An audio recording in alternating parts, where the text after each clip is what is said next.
Mudah-mudahan.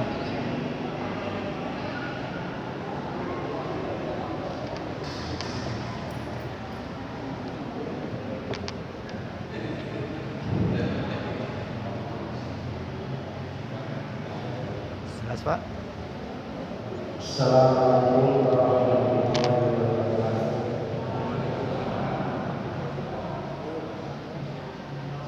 Alhamdulillah wa syukurullah asyhadu an la ilaha illallah wahdahu la syarika lah wa asyhadu anna Muhammadan abduhu wa rasuluhu la nabiyya ba'dahu. Allahumma shalli wa sallim wa barik ala nabiyyina Muhammadin wa ala alihi wa sahbihi ajma'in. Subhanaka la ilma lana illa ma 'allamtana innaka antal alimul hakim. Rabbi ishrah li sadri wa yassir li amri wahlul 'uqdatam min lisani yafqahu qawli. Amma ba'd. Wa qala ta'ala fi kitabul karim, a'udzu billahi minasy syaithanir rajim. Ya ayyuhalladzina amanu taqullaha haqqa tuqatih wa la tamutunna illa wa antum muslimun. Shadaqallahul azim. Bapak-bapak, ibu-ibu, saudara-saudara yang dimuliakan Allah, agar kita senantiasa memanjatkan puji syukur kehadirat Allah Subhanahu wa taala yang sampai awal Ramadan ini Allah masih memberikan taufik hidayah dan inayah kepada kita dan keluarga kita, sehingga pada awal Ramadan ini kita masih taat menjalankan perintah Allah, yaitu melaksanakan sholat berjamaah dan dilanjutkan dengan kajian Al-Quran, ditambah lagi dengan silaturahim, bahkan bersedekah, yaitu dengan memberikan jamuan kepada jamaah untuk makanan dan minuman. Semoga semua ini mendapat ridho dari Allah Subhanahu wa taala, dan semoga semua ini menjadi tiket bagi kita semua untuk bisa masuk ke dalam surga yang hanya ditentukan bagi hamba Allah yang bertakwa. Amin ya rabbal alamin. Pada malam hari ini saya masih mengkaji tentang perilaku Bani Israil,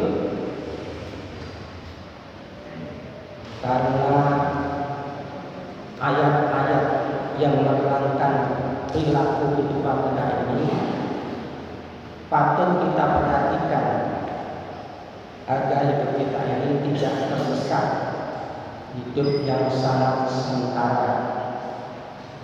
Karena umat Rasulullah rata-rata umur 63 tahun, ada yang paling lama 100, sedangkan di alam dunia sampai ribuan tahun, apalagi di akhirat kekal abadi yang menentukan orang itu akan sukses, bahagia secara lahir dan batin, maupun sebaliknya celaka. Karena dalam Al-Quran dijelaskan bahwa Bani Israil itu mempunyai perilaku watak, keras hati, keras untuk menerima kebenaran, degil, cerdas tapi sulit untuk mau menerima kebenaran dari Allah melalui lisan Rasul dan para nabi. Sejak dari nabi-nabi yang terdahulu sampai kepada zaman Rasulullah SAW, Bahkan sampai sekarang pun Bani Israel yang menguasai dunia, Bani Israel yang berjumlah hanya 5 juta, tetap berperan penting untuk menyesatkan manusia dari kebenaran Allah. Pada waktu Musa menyampaikan kepada mereka agar mereka hanya menyembah Allah, setelah Allah memberikan nikmat yang banyak, melepaskan mereka dari perbudakan Fir'aun, kemudian dijanjikan dengan negeri yang baru Palestina, tapi di tengah perjalanan mereka tetap ingkar, tidak mau menyembah Allah. Dan diberikan dalam surat Al-Baqarah, di mana mereka mengatakan, "Ya Musa, kami tidak akan beriman kepadamu sebelum kami lihat Allah dalam bentuk yang sebenar-benarnya." Minta, karena mereka telah mendapatkan kabar dari Musa alaihissalam bahwa Musa telah dipanggil Allah di Bukit Tursinah untuk berjumpa dengan Allah. Maka mereka juga ingin seperti itu. Maka permohonan itu ditolak oleh Allah. Maka mereka disambar petir, dibinasakan oleh Allah di padang Tif. Dan akhirnya sebagian besar kaum Bani Israel musnah.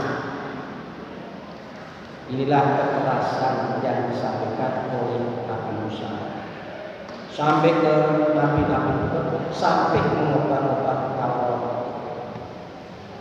Kami katakan wala tansuh haqqa bil batili wa taqtumun haqqa wa antum ta'lamun. Janganlah kamu campur adukan yang hak dan yang batil. Tangan mereka gatal kalau tidak mengubah ayat-ayat yang ada dalam Taurat.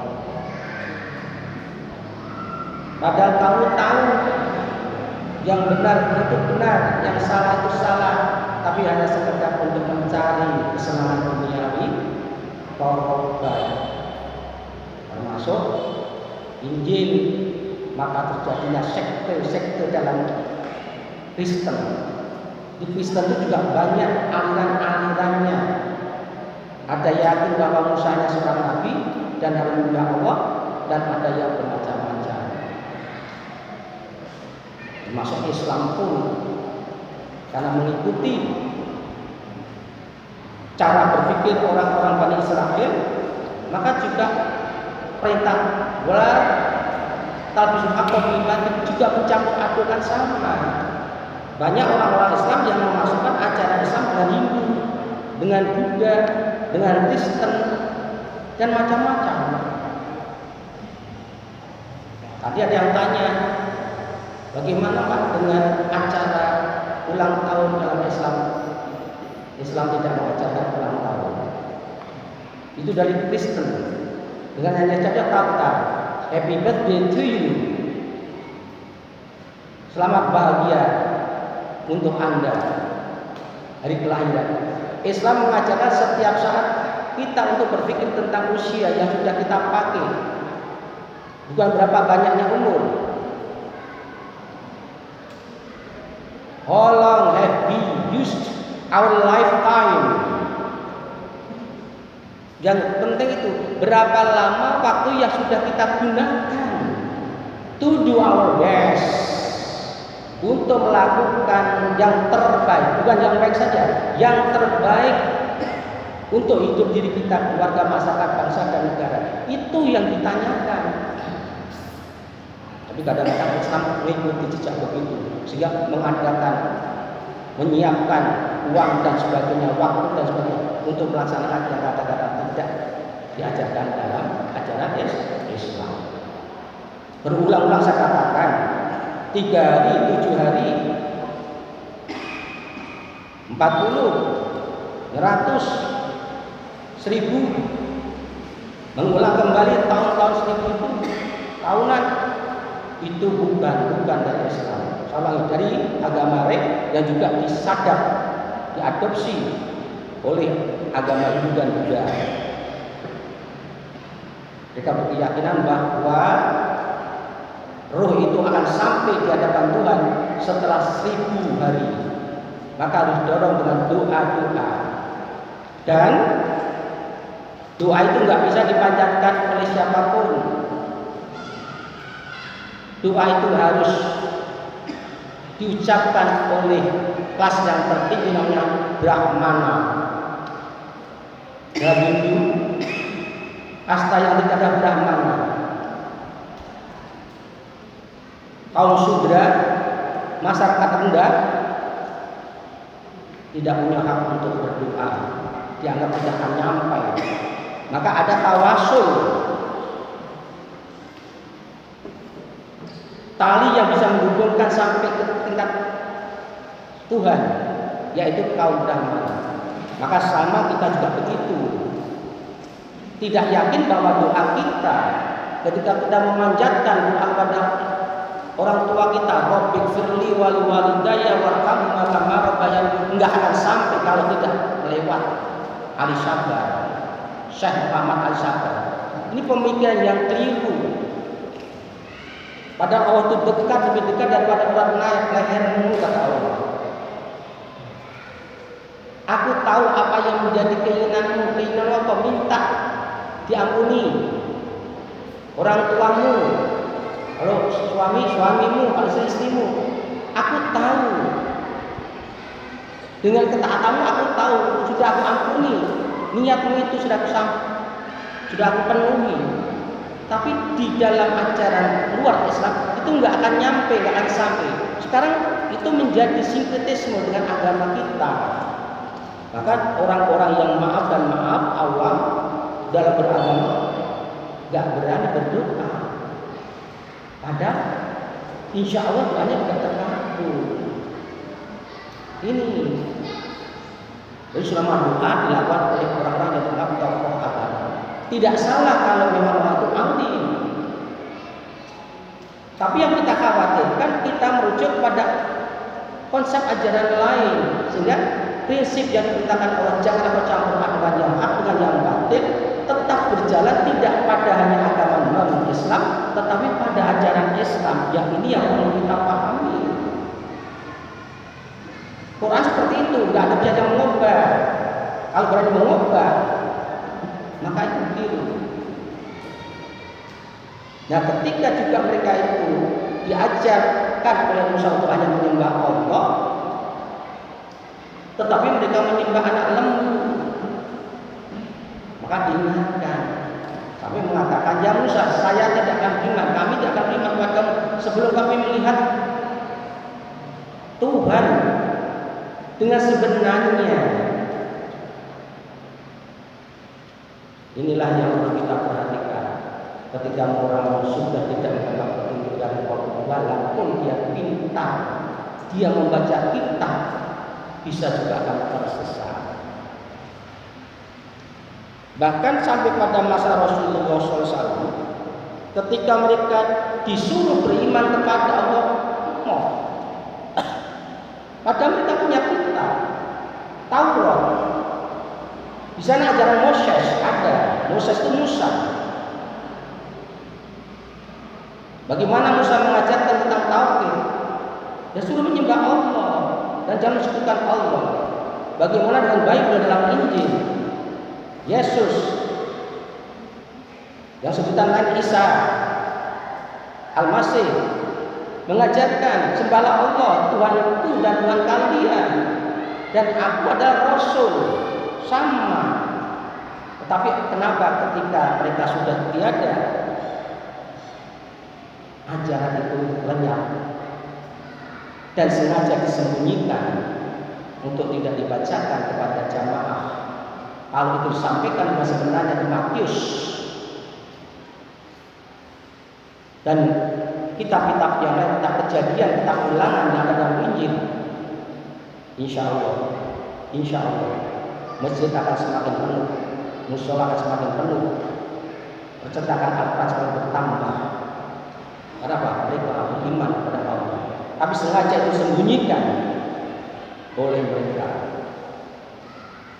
Maka diingatkan umat Islam pun yang sudah paham Al-Quran jangan mencampur adukan yang tak dengan yang batil. Boleh kita mencampur adukan budaya hasil pemikiran manusia selama itu tidak bertentangan dengan Quran dan Sunnah, tidak bertentangan dengan Sunnah. Ini penting. Ya. Sampai untuk diajak bersujud, sholat aja susah. Maka dikatakan pada batas Musa, wasta'in bisobri wassolat. Jadikanlah sabar dan sholat sebagai menolong hidupmu, karena perjalanan kamu untuk mendapatkan negeri yang disiapkan Allah untuk kalian Palestina itu nggak mudah, melalui perjuangan.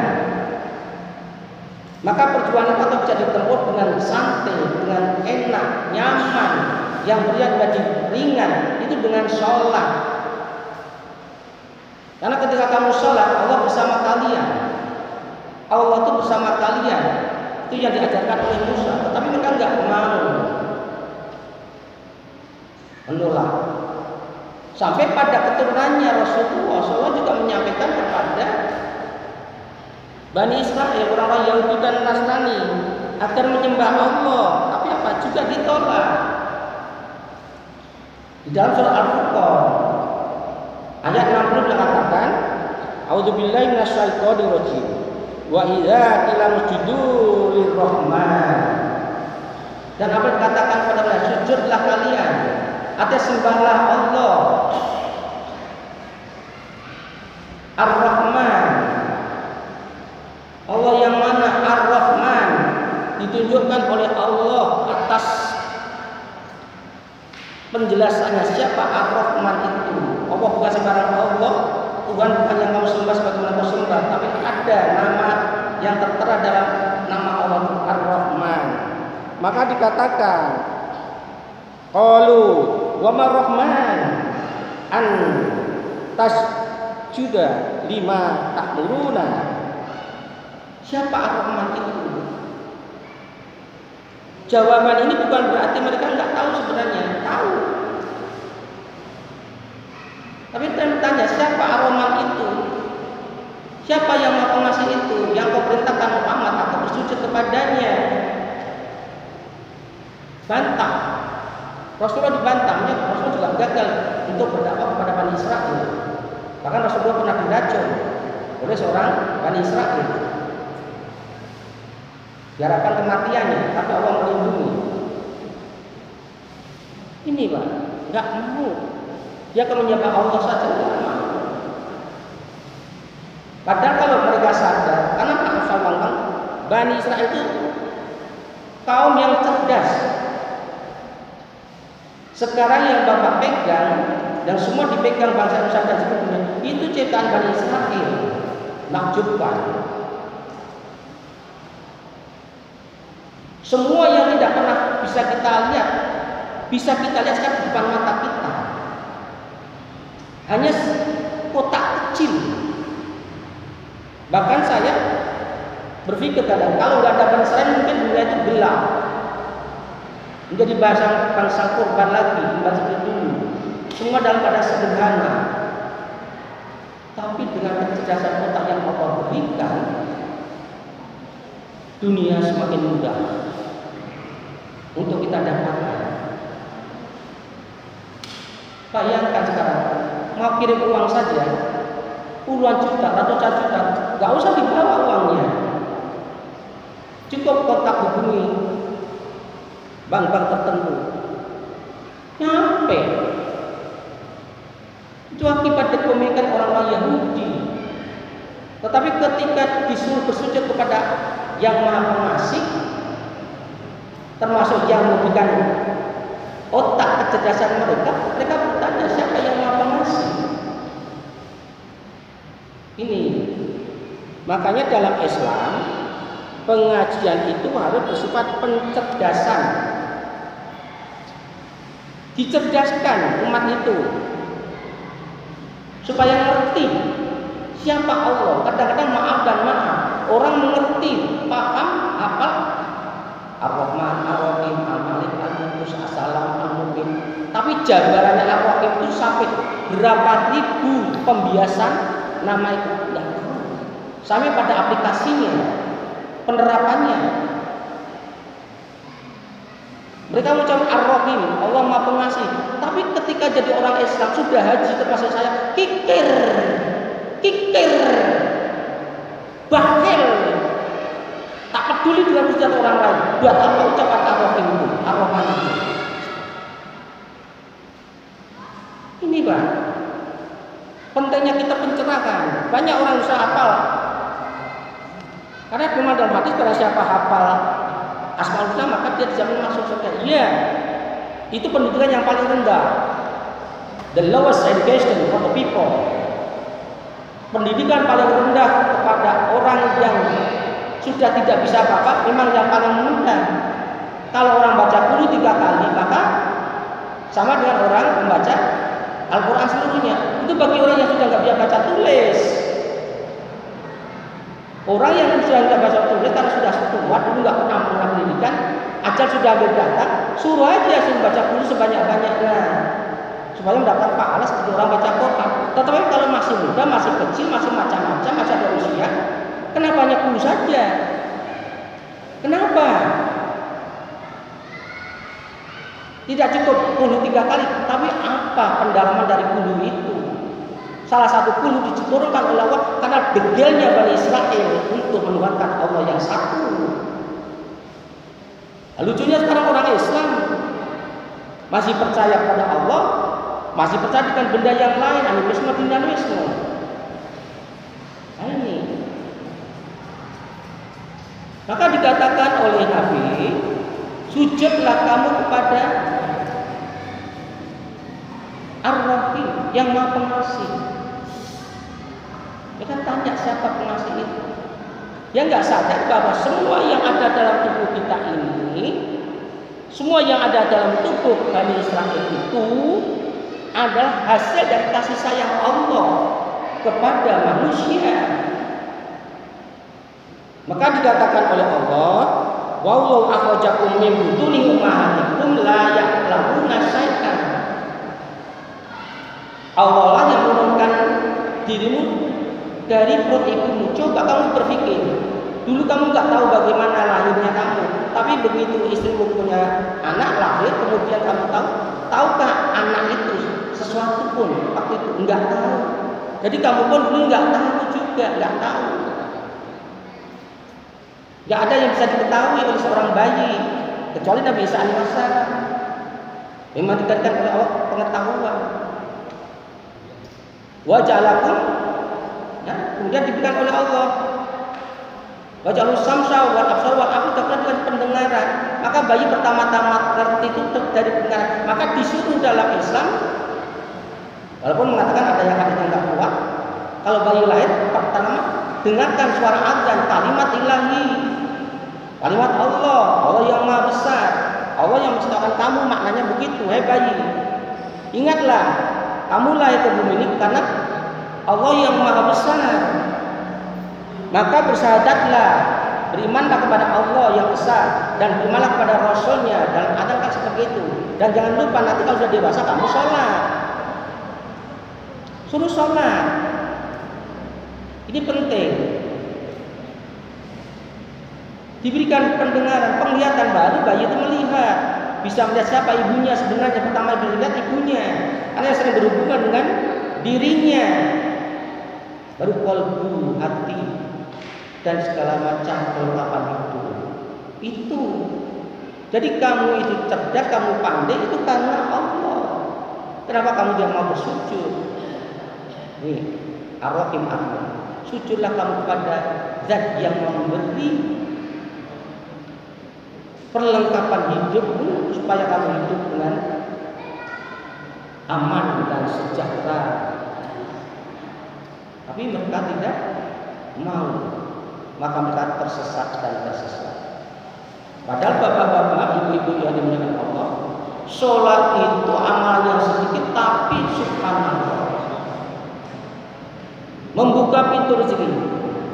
Boleh ucapan saja, buktikan benar atau tidak. Orang yang suka sholat dengan khusyuk dalam 5 kali sehari ditambah sholat duha dengan harapan untuk mendapatkan dibukakannya pintu rezeki dan dapatkan rezeki, ditambah sholat tahajud, kalau rezekinya susah berarti Quran itu bohong, hadis itu bohong. Quran diturunkan itu untuk membuat kamu menjadi mudah dalam segala urusan, dalam surat Toha, bukan untuk mempersulit. Islam, Quran itu diturunkan yang di dalamnya perintah sholat, aqimi sholat, dirikan sholat, itu untuk mempermudah jalan hidupmu. Buktikan, Mbak. Makanya kalau sholat itu paham. Ketika kita duduk di antara dua sujud, kita berdoa Allah maghfirli, pertama mohon ampun. Itu jaminan seseorang masuk surga. Banyak manusia yang cerdas, kaya, berpangkat, dilaknat oleh Allah seperti Qarun, Fir'aun, Namrud, karena dia nggak mau menyembah Allah, nggak mendapat ampunan.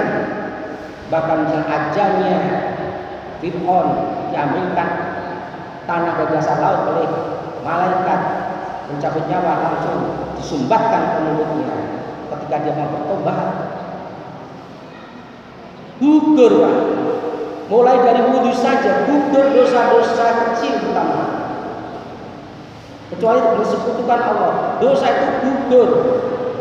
Pemabuk akan gugur dosanya dari minuman keras. Pezina akan gugur dosanya dari perbuatan zina. Dalam nanti setelah baca Allah maghfirli, sadar yang mohon ampun, takut akan siksa Allah, maka dia akan menghentikan perbuatan-perbuatan maksiat. Di antara dia sujud bukan dan berbeda.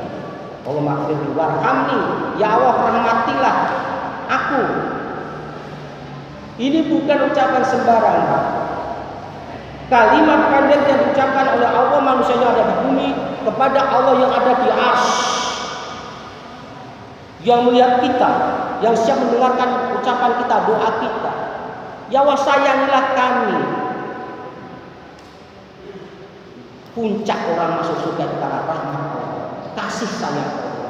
Tidak akan ada orang yang masuk surga walaupun dia ahli ibadah kecuali mendapat rahmat Allah. Di situ kita, ketika di bumi kita mohon kepada Allah, ya Allah rahmatilah kami ya Allah, rahmatilah aku ya Allah, dengan rahmat-Mu agar aku masuk surga. Coba, apa enggak menakjubkan? Insya Allah hidup kita disayang oleh Allah. Orang yang disayang oleh Allah maka akan dimudahkan segala urusannya termasuk mendapatkan rezeki. Wajburni, dan cukupkanlah ya Allah aku cukupkan segala kebutuhan yang aku perlukan. Tidak hanya sekedar sepiring nasi, bukan. Tidak ada sekedar rumah, tapi cukup ya aku ya termasuk kesehatan, ilmu dan sebagainya. Wajburni, sampai pada warzuqni ya Allah, warzuqni berikan aku ya Allah rezeki, berikan aku rezeki. Maaf Pak dan maaf, orang peminta-minta saja. Ketika dia datang ke tempat orang kaya minta, kemudian sana saya mawon tapi masih di situ saja, insya Allah orang itu akan akan ada perubahan hatinya, berubah, akhirnya memberi. Apalagi kalau Allah Ar-Rayyad, Allah Al-Ghani, Al-Mughni, Al-Fatah, Al-Latif, yang itu nama-nama kalau disebut rezeki akan dibukakan oleh Allah. Di dalam sholat kita sudah meminta rezeki. Maka Musa mengajarkan kepada mereka, kepada bangsa untuk sholat agar segala masalah yang berat dari status kaum muda menjadi kaum yang merdeka, yang hidup bebas dan dengan penuh limpahan rahmat dari Allah dan rezeki yang banyak. Tapi mereka tidak mau. Jadi jamaah yang dimuliakan Allah, sifat Bani Israel ini jangan sampai pada anak-anak cucu kita. Maka ajarkan kepada anak-anak kita sejak kecil untuk selalu belajar bersujud kepada Allah. Dan barang siapa yang bersujud kepada Allah satu kali sujud, maka Allah akan mengangkat derajat itu terus dan terus sampai pada maqam surga yang paling tinggi. Qad aflahal mu'minun alladzina fi sholatihim khashi'un, dan sebenarnya mereka itu yang masuk surga, surga Firdaus.